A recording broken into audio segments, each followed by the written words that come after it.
নমস্কার। বাংলা সেরা গল্পে সবাইকে জানাই স্বাগত। শুরু করছি আজকের গল্প। আজ পড়ে শোনাব রামেন্দ্র সুন্দর ত্রিবেদীর লেখা প্রবন্ধ জগতের অস্তিত্ব। তাহলে শুরু করি। প্রবন্ধ জগতের অস্তিত্ব।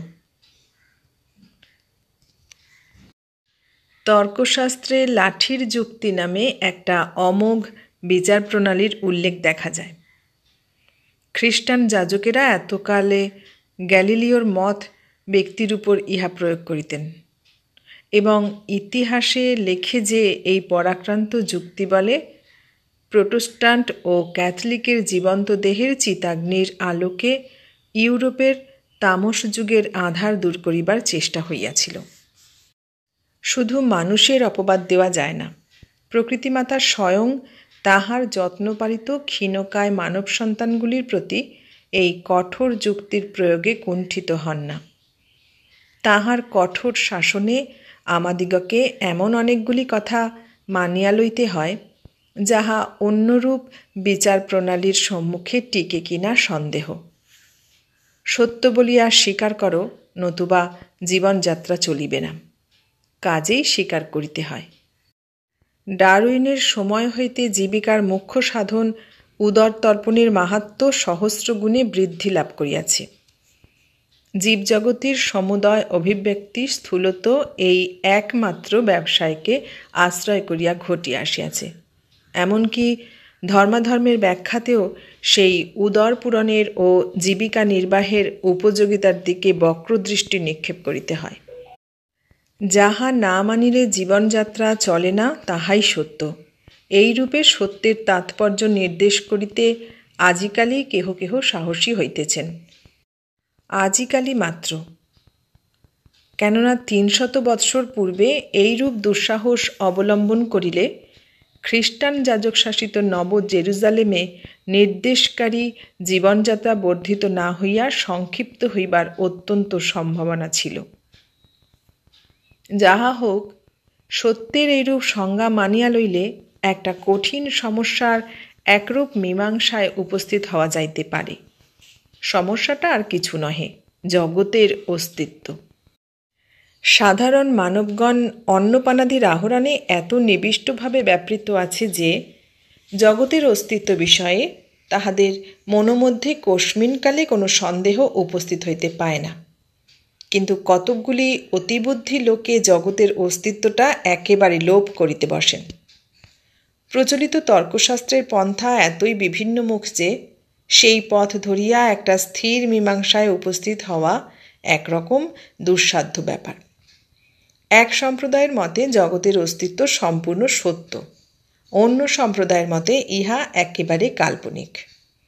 প্রচলিত বিচার প্রণালী উভয়বিধ সিদ্ধান্তেই নিরীহ মানুষকে টানিয়া লইয়া যায়।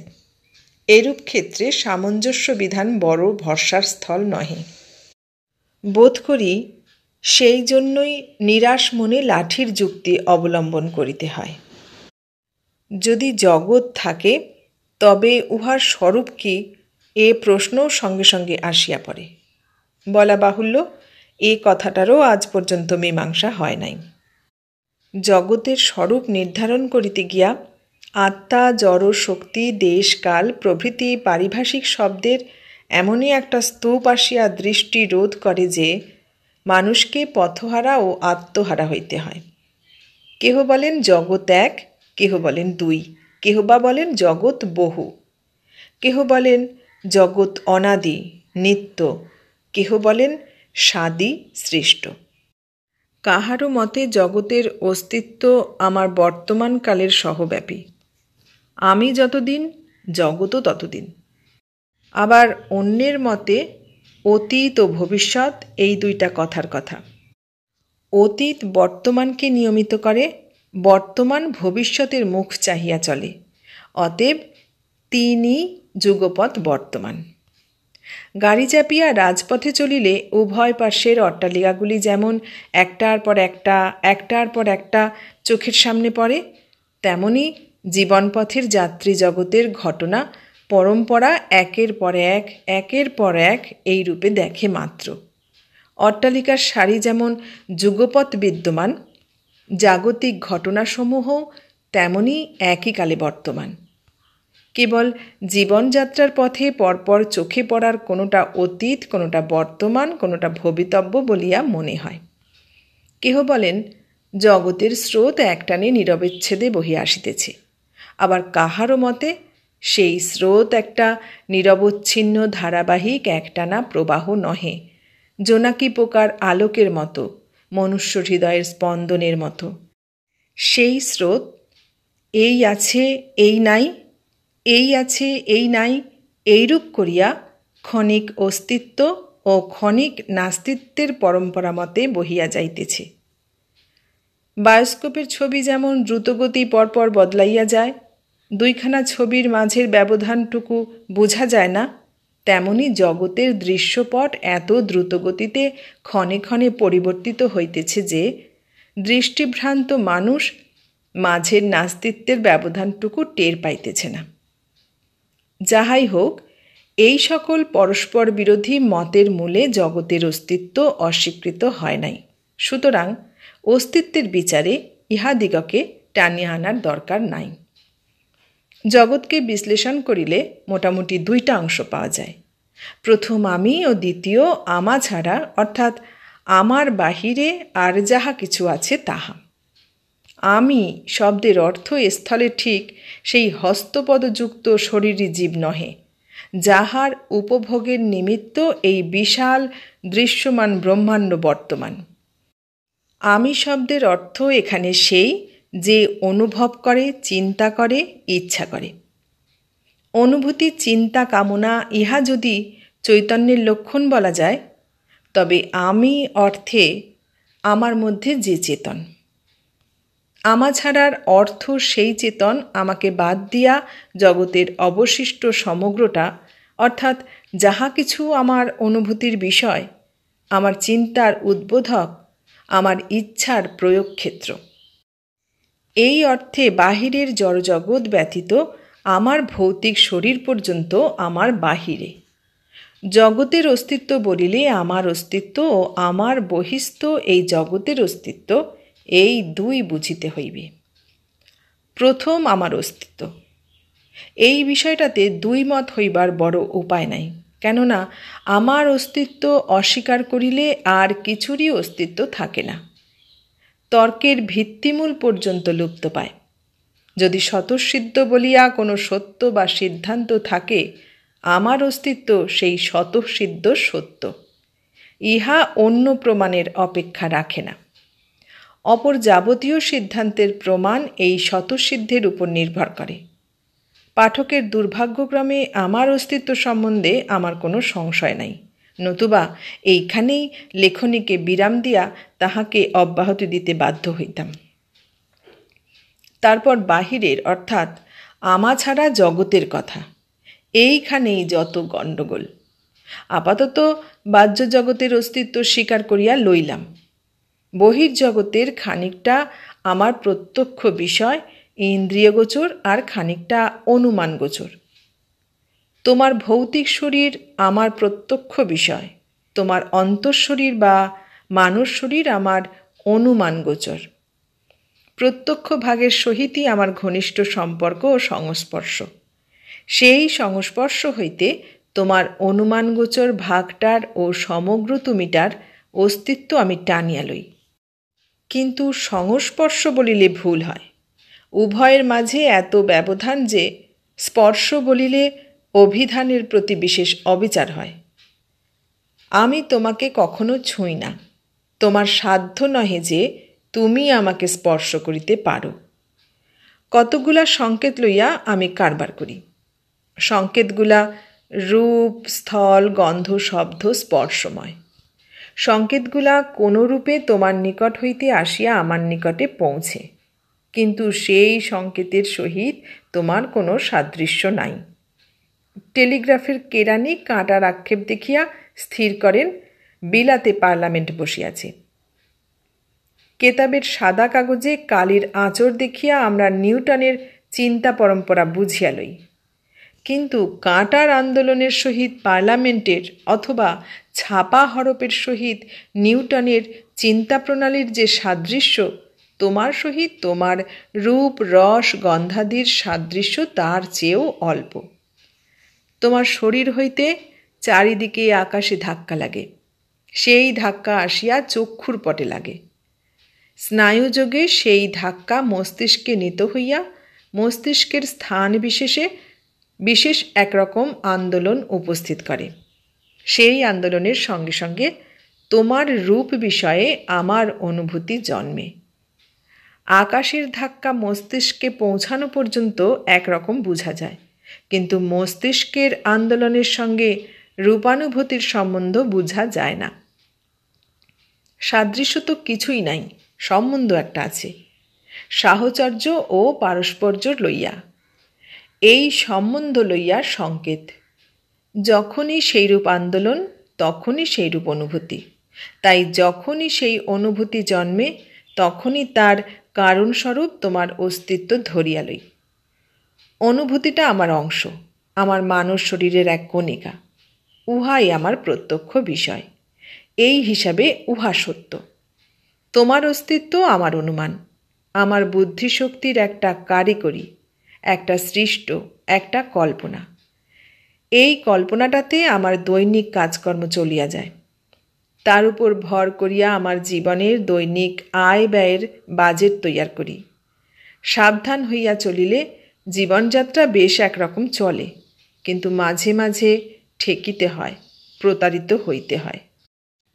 তখন ফাজিল অঙ্কটা আসিয়া পড়ে। চিরজীবনটা সংকেতের উপর ভর করিয়া চালাইয়া থাকি। সংকেত লইয়া কারবার করিতে হইলে মাঝে মাঝে ঠকিতে হয়। টেলিগ্রাফের কেরানি ইহা বেশ বুঝেন। কাঁটা নড়িল, সংকেত পাওয়া গেল। কেরানি মহাশয় সংকেত পাঠ করিয়া একটা সংবাদ খাড়া করিলেন, কিন্তু তার মূলে সত্য নাই। পরে প্রকাশ হইল যে ঐরূপ সংবাদ কেহ পাঠায় নাই। বিশ্বাসঘাতী কাঁটা আপনা হইতে নড়িয়াছে।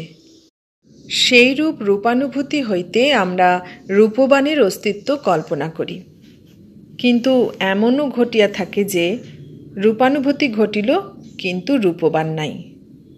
মস্তিষ্কের ভিতরে আন্দোলন আপনা হইতেই সময় সময় ঘটে।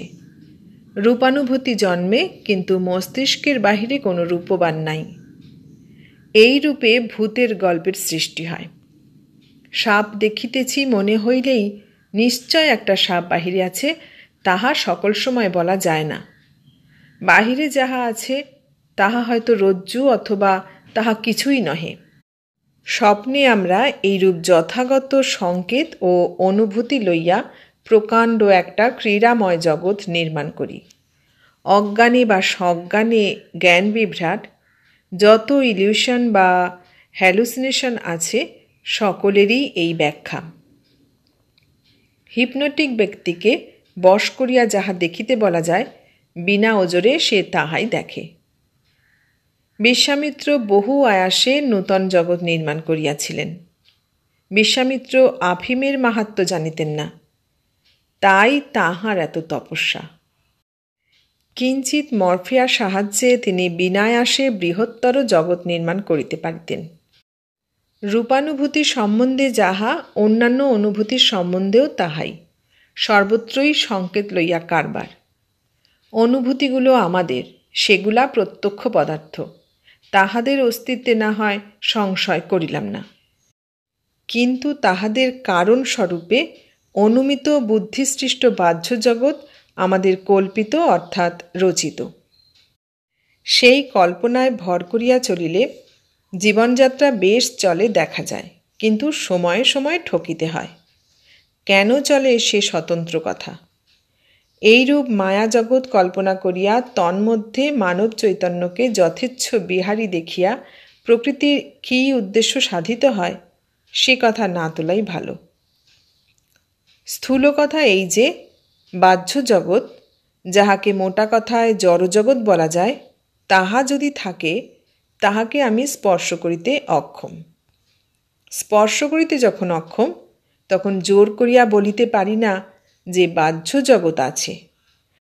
বাহ্য জগতের স্বাধীন অস্তিত্ব কল্পনা করিয়া তাহার অন্তর্গত আমার জড়দেহে অবস্থিত মস্তিষ্ক নামক বস্তুর কল্পনা করি এবং কল্পিত বাহ্য জগতের কল্পিত আঘাতে কল্পিত মস্তিষ্কে আন্দোলন কল্পনা করিয়া সেই আন্দোলনকে অনুভূতির কারণ বলিয়া নির্দেশ করি। বাহ্য জগৎকে আমি স্পর্শ করতে পারি না। আমার কল্পিত মস্তিষ্ক মাত্র কল্পিত স্নায়ুসূত্র যোগে কল্পিত বাহ্য জগৎকে স্পর্শ করে, অথচ বাহ্য জগতের স্বতন্ত্র অস্তিত্ব স্বীকার করি। ব্যাখ্যার আবশ্যকতা, তাই সংকেত থিওরি দিয়া একটা ব্যাখ্যা গড়িয়া লই। আমার মস্তিষ্ক আমার অংশ নহে, সেটা ভৌতিক বিষয়, আমার বাহির, উহা বহিস্থ আমা ছাড়া জগতের অন্তর্ভুক্ত। মস্তিষ্কের আন্দোলনে কিরূপে অনুভূতি জন্মে তাহার ব্যাখ্যা নাই। শর্করায় পরমাণু সমাবেশের ব্যতিক্রমে মাদকতা ধর্ম জন্মে, সেইরূপ জীবদেহে পরমাণু সমাবেশের ব্যতিক্রমে চৈতন্য ধর্ম জন্মে। এইরূপ যে একটা ব্যাখ্যা আছে তাহা অশ্রদ্ধেয়। জড় পদার্থ ও চিৎ পদার্থ বিজাতীয়, একের সহিত অন্যের তুলনা হয় না। বাহ্য জগৎ একটা বিশাল স্বপ্ন এবং মানুষ মাত্রেই এক একটি সনাতন আফিমখোর, এইরূপ সিদ্ধান্ত আসিয়া পড়ে।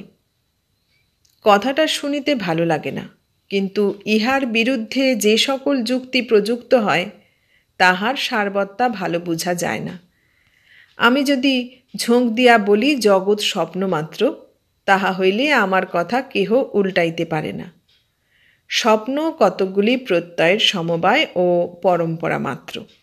জগৎও তেমনি কতকগুলি প্রত্যয়ের সমবায় ও পরম্পরা ব্যতীত আর কিছুই নহে। উভয়ে প্রকৃতিগত কোনো পার্থক্য দেখি না। স্বপ্নাবস্থায় আমি কতকগুলা ঘটনা দেখি, জাগিয়াও আমি কতকগুলা ঘটনা দেখি। তবে স্বপ্নটা অলীক আর জগৎ ব্যাপারটা সত্য কিসে হইল? বলিতে পারো যে স্বপ্নে দৃষ্ট ঘটনাগুলির মধ্যে সামঞ্জস্য নাই, আর প্রত্যক্ষ জগতে ঘটনাবলীর মধ্যে সামঞ্জস্য আছে। প্রত্যক্ষ জগতে সমস্ত ঘটনাগুলি অবিরোধে একটা কাহিনী বা প্লটের স্বরূপে একটা উদ্দেশ্যের দিকে চলিতেছে, আর স্বপ্নে সমুদয় ঘটনাই পরস্পর অসঙ্গত। কিন্তু স্বপ্নে যে সামঞ্জস্যের অভাব আছে তাহা আমরা সুপ্ত অবস্থায় কিছুতেই বুঝিতে পারি না। তখন একটা বিচিত্র সুসঙ্গত অভিনয়, বিচিত্র প্লটই দেখিতে পাই। জীবন যদি স্বপ্নাবস্থা হয়, তবে জীবন থাকিতে এই স্বপ্নে সামঞ্জস্যের অভাব ধরিব কিরূপে? বলিতে পারো একটা মাত্র প্রত্যয় আমাদের ভ্রম জন্মাইতে পারে, কিন্তু যখন 5টা ইন্দ্রিয়ের 5টা প্রত্যয় স্বতন্ত্রভাবে পরস্পরের পক্ষে সাক্ষ্য দিতেছে, চোখের ভ্রম স্পর্শে, স্পর্শের ভ্রম শব্দে নিরাকৃত হইতেছে, পরস্পরের মধ্যে অবিসংবাদী অবিরোধ বিদ্যমান, তখন জগৎকে স্বপ্ন কিরূপে বলিব? উত্তর, স্বপ্নাবস্থাতেও একটা অনুভূতি মাত্র একসময় থাকে না। দৃষ্টি, শ্রুতি, স্পর্শ সমুদায় একত্র কাজ করিয়া পরস্পরের অবিরোধে এক সুখ দুঃখময়, হাসি কান্নাময়, কৌতুকময় জগতের সৃষ্টি করে। আবার জগতের অস্তিত্বের প্রমাণ যদি ইন্দ্রিয়ানুভূতির সংখ্যার উপর নির্ভর করে ইহাই বলো, তাহা হইলে সে প্রমাণের ভিত্তি নিতান্ত শিথিল হয়। ভাগ্যে মানুষের 5 রকম অনুভূতি আছে, তাই কথাটা তুলিতেছ।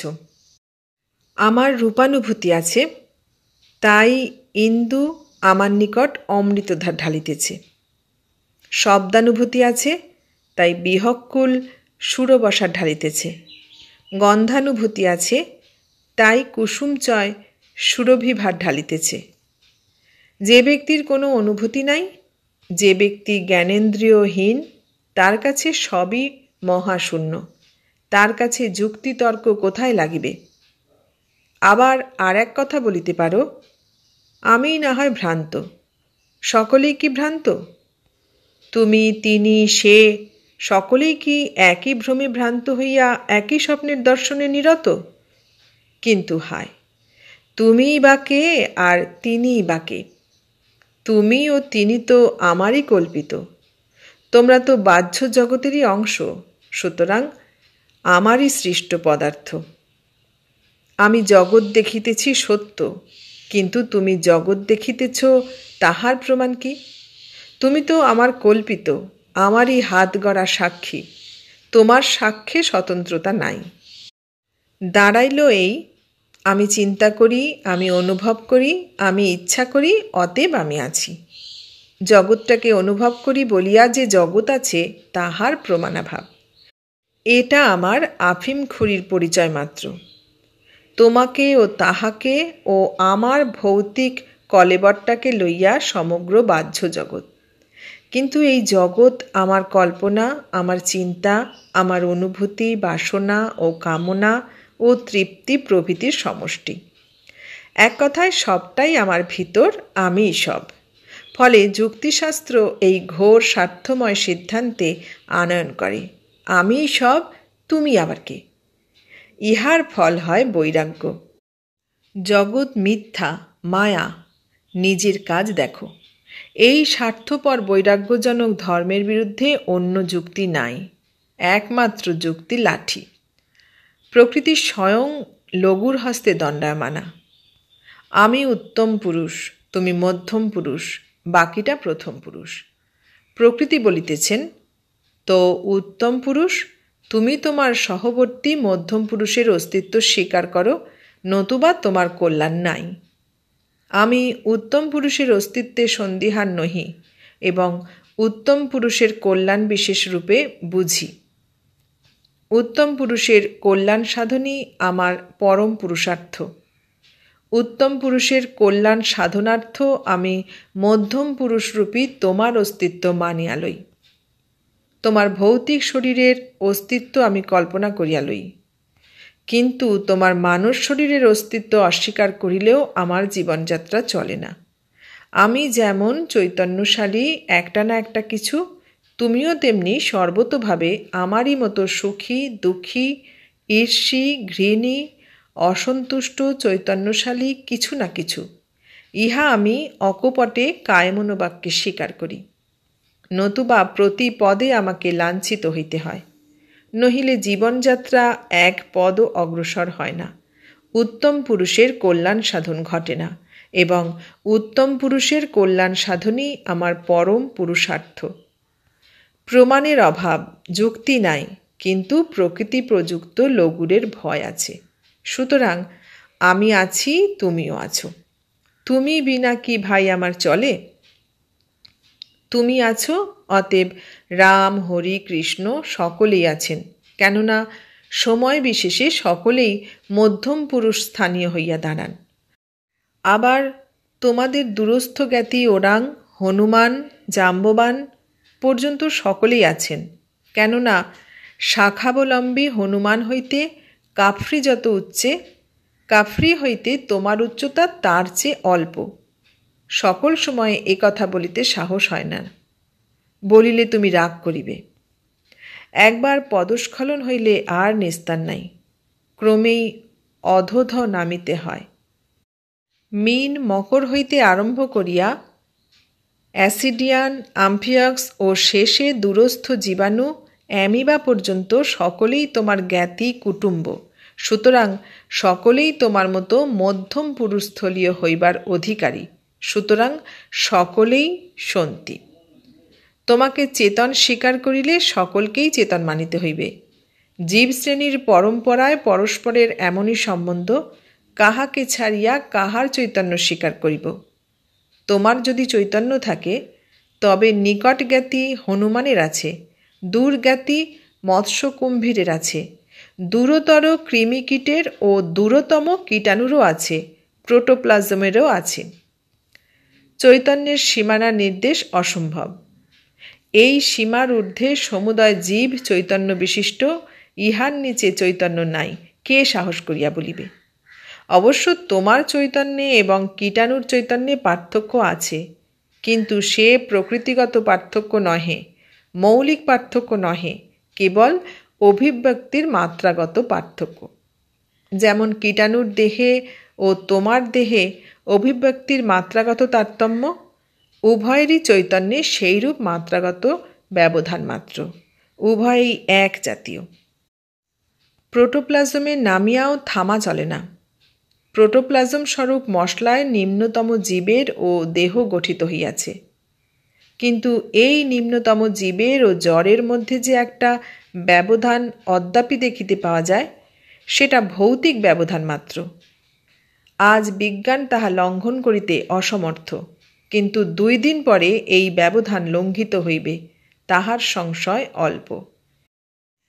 একালের বৈজ্ঞানিকেরা বলিতে চাহেন যে জীবনক্রিয়া অবশ্য চৈতন্যভাগ বাদ দিয়া শুদ্ধ ভৌতিক জীবনক্রিয়া, ভৌতিক ক্রিয়ারই অবান্তর ভেদ মাত্র। সুতরাং উহা পদার্থবিদ্যার ও জড়বিজ্ঞানের ব্যাখ্যার বিষয়। কালে ইহা ব্যাখ্যাত হইবেক। অম্লজান ও উদজানের সমাবেশে জল ও জলের সমুদয় ধর্ম, সেইরূপ অঙ্গার, অম্লজান, উদজানাদির সমাবেশে প্রোটোপ্লাজম ও তাহার সমুদয় ধর্ম। পার্থক্য কেবল জটিলতায়। জটিলতার শৃঙ্খল মুক্ত হইবে। সুতরাং কীটাণুতে ও প্রোটোপ্লাজমে যদি চৈতন্যের অস্তিত্ব স্বীকার করো, অঙ্গার ও উদজানের পরমাণুতেও স্বীকার করিতে হইবে। চৈতন্য নামটা দিতে রাজি না হও, ক্ষতি নাই, কিন্তু যাহা আছে তাহা চৈতন্যের স্বজাতীয়, স্বপ্রকৃতিক। চৈতন্য না বলিয়া চিৎ বলো, চিৎধর্ম বলো, চৈতন্য কণা বলো, চিৎবীজ বলো, ক্ষতি নাই। যাহা আছে তাহা অনুভূতি না হইতে পারে, বুদ্ধি না হইতে পারে, কিন্তু যাহার সমাবেশে, যাহার অভিব্যক্তিতে অনুভূতি ও বুদ্ধি, যাহার অঙ্কুর হইতে অনুভূতির ও বুদ্ধির বিকাশ, তাহাই। জ্বর কিরূপে চৈতন্যকে স্পর্শ করিবে বুঝা যায় না। মস্তিষ্কের আন্দোলনে কিরূপে অনুভূতি জন্মিবে বুঝা যায় না, কিন্তু চৈতন্য বা তৎপ্রকৃতিক পদার্থ কিরূপে চৈতন্যকে স্পর্শ করিবে তাহা কতক বুঝা যায়। বাহ্য জগৎ চৈতন্যময়, আমিও চৈতন্যময়, তাই বাহিরে ও অন্তরে প্রতিক্রিয়া, ঘাত প্রতিঘাত। চৈতন্যের অস্তিত্ব বাহিরে ও ভিতরে, আমার পূর্বে ও আমার পরে। চৈতন্যের অস্তিত্ব এই অর্থে গৃহীত ও স্বীকৃত হইতে পারে। চৈতন্যের আবার দেশব্যাপ্তি ও কালব্যাপ্তি কিরূপ, ইহা লইয়া একটু তর্ক উঠিতে পারে। সে কথা এখানে তুলিয়া কাজ নাই। দর্শনশাস্ত্র বহুকাল হইতে একটা সদ্বস্তুর বা সৎ পদার্থের অন্বেষণে ব্যাপৃত আছে, যেন একটা সদ্বস্তুর সাক্ষাৎ না পাইলে প্রাণের আকাঙ্ক্ষা মিটে না। এই সদ্বস্তুর ইংরেজি প্রতিশব্দ নৌমেনন, অর্থাৎ খাঁটি জিনিস। প্রাচী ও প্রতীচী উভয়ত্রই এই সৎ পদার্থের বা খাঁটি জিনিসের অন্বেষণ ও দর্শন লাভই দর্শনশাস্ত্রের মুখ্য অধ্যবসায়। জড়জগৎ যে এই সদ্বস্তু নহে, তাহা প্রায় জ্ঞানী মাত্রেই সকলেই এক বাক্যে স্বীকার করিয়া লইয়াছেন। কিন্তু এই দৃশ্যমান মায়াপটের অন্তরালে জড়জগতের একটা অনির্দেশ্য স্বরূপ, একটা সৎ পদার্থ যে নিশ্চয়ই বর্তমান আছে, ইহা অস্বীকার করিতে অনেকেরই জীবনগ্রন্থি যেন ছিঁড়িয়া যায়। একটা কিছু আছে, উহা অনির্দেশ্য, স্পেন্সারের ভাষায় অজ্ঞেয়, আননোয়েবল। সংখ্যাদর্শনের ভাষায় উহার নাম অব্যক্ত প্রকৃতি। এই অব্যক্ত, অনির্দেশ্য, অজ্ঞান প্রকৃতি চেতপুরুষের, যাহার সংখ্যাদর্শন সম্মত নাম জ্ঞাতা বা গ, তাহার সম্মুখে আসিয়া প্রতীয়মান, অনুভূয়মান ব্যক্ত প্রকৃতির বা প্রত্যক্ষ জগতের মূর্তি গ্রহণ করে। কেন করে তাহা কেহ জানে না, করে এইমাত্র। করে বলিয়াই এই সৃষ্টি ব্যাপার। করে আমি, তুমি, তিনি, মৎস্য, কুম্ভীর ও প্রোটোপ্লাজম, গিরিনদী সমাকীর্ণ বসুন্ধরা ও তারকাখচিত নভোদেশ, বাহ্য জগতের এই পট। এইরূপ দার্শনিক মতকে আমরা দ্বৈতবাদ বলিয়া বিবেচনা করিতে পারি, কেননা এই মতে চেতন পুরুষ হইতে স্বতন্ত্র সদ্বস্তুর, অব্যক্ত অজ্ঞেয় প্রকৃতির অস্তিত্ব স্বীকৃত হইয়াছে। সদ্বস্তু 2, উভয়ই অনির্দেশ্য ও অজ্ঞেয়। একের নাম পুরুষ বা আত্মা বা গ, অপরের নাম প্রকৃতি বা জ্ঞেয়। কিন্তু এই দ্বৈতবাদ পণ্ডিত সমাজে এক বাক্যে গৃহীত হয় নাই। চেতন পুরুষ হইতে স্বতন্ত্র প্রকৃতির অস্তিত্ব, বাহ্য জড়জগতের মূলে কোনো স্বাধীন সদ্বস্তুর অস্তিত্ব সকলে স্বীকার করেন না। কেহ কেহ প্রকৃতি ও পুরুষ উভয়কেই একটা মাত্র অনির্দেশ্য সদ্বস্তুরই রূপভেদ বলিয়া দ্বৈতবাদকে বিশিষ্ট করিয়া অদ্বয়বাদের সহিত সামঞ্জস্য স্থাপনের চেষ্টা করেন। একটাই জিনিস, তাহার এপিঠ ও ওপিঠ। এই শ্রেণীর দার্শনিকেরা বলেন ক ও খ উভয়েই অবিজ্ঞাত ও অলক্ষণ। তবে ক বিনা খ থাকে না, খ বিনা ক থাকে না। একদিক হইতে দেখিলে ক, অন্যদিকে দেখিলে খ। একই বক্ররেখার এক পিঠ কুব্জ, অন্য পিঠ নুব্জ। কিন্তু এইরূপ সামঞ্জস্য বিধানে সকলে সম্মত নহেন। প্রকৃতির স্বতন্ত্র অস্তিত্বের প্রমাণাভাব এই যুক্তির সারভাগ বর্তমান প্রবন্ধে স্থূলত প্রদর্শিত হইয়াছে। বিশুদ্ধ অদ্বয়বাদ দ্বিতীয়ের নাম সহিতে চায় না। দ্বৈত স্পর্শে উহা মলিন হয়। এক এব অদ্বিতীয়, সদ্বস্তু একমাত্র, উহা চৈতন্যরূপী, জগৎ সমষ্টি চৈতন্যময়। অধ্যাপক ক্লিফোর্ডের ভাষায় উহা মাইন্ড স্টাফ, বাংলায় অনুবাদে বলা যাইতে পারে চিৎ পদার্থ। তোমার চৈতন্যের স্বাধীন অস্তিত্ব স্বীকার করিলেই জড় মাত্রেই চিৎ পদার্থের অস্তিত্ব স্বীকার করিতে হয় ও জগৎ চিন্ময় হইয়া দাঁড়ায়। কিন্তু তোমার চৈতন্যের স্বাধীন অস্তিত্ব সহজে স্বীকার্য নহে। ক্লিফোর্ড স্বীকার করিতে পারেন, কিন্তু অন্যে করেন না। সংখ্যাবাদী করেন, বৈদান্তিক বোধ করি করেন না। সদ্বস্তু একমাত্র ও উহা চিন্ময়, কিন্তু সেই চৈতন্য অখণ্ড পদার্থ, উহার অংশ নাই, ভাগ নাই। কতক আমাতে, কতক তোমাতে, কতক মৎস্য কুম্ভীরে ইহা স্বীকার্য নহে। আমি চিন্ময়, একমাত্র সদ্বস্তু, আর সমস্তই আমার কল্পনা। আমার চৈতন্যের প্রমাণ অনাবশ্যক। মত বহির্ভূত চৈতন্যের প্রমাণ নাই। এই চৈতন্যরূপী অহম, প্রাকৃত ভাষার আমি, সংস্কৃত ভাষার আত্মা বা ব্রহ্ম, ইহাই এক এবং অদ্বিতীয় সদ্বস্তু। ইহাই বোধ করি বেদান্তের তাৎপর্য। এই এক এব সদ্বস্তু, ইহার স্বরূপ কি? ইহা সৎ, ইহা অস্তি, ইহা সত্য পদার্থ, তথাস্তু। ইহা চিৎ, ইহা চিন্ময় পদার্থ, মাইন্ড স্টাফ, তথাস্তু। ইহা আনন্দস্বরূপ, তাই কি? কেহ কেহ ভ্রুকুটি করিবেন, বলিবেন জানি না, উহা অজ্ঞেয়, অনির্দেশ্য। মাধ্যমিক বৌদ্ধ বলিবেন উহা সৎ নহে, অসৎ নহে। সৎ বটে, অসৎ বটে, তাহাও নহে। সৎ নয়, অসৎ নয়, তাহাও নহে। উহার পারিভাষিক নাম শূন্য। হিউম ও হক্সলি হয়তো বলিবেন, সদ্বস্তুর জন্য এত মাথা ব্যথা কেন? যাহা আছে তাহাই আছে। মায়াপটের অন্তরালে যাইবার আবশ্যকতা কি? চিদ্বস্তু সন্দেহ নাই, কিন্তু চিদ্বস্তুর মূলে কি আছে অন্বেষণের প্রয়োজন নাই। সদ্বস্তুর মরীচিকায় প্রতারিত হইও না।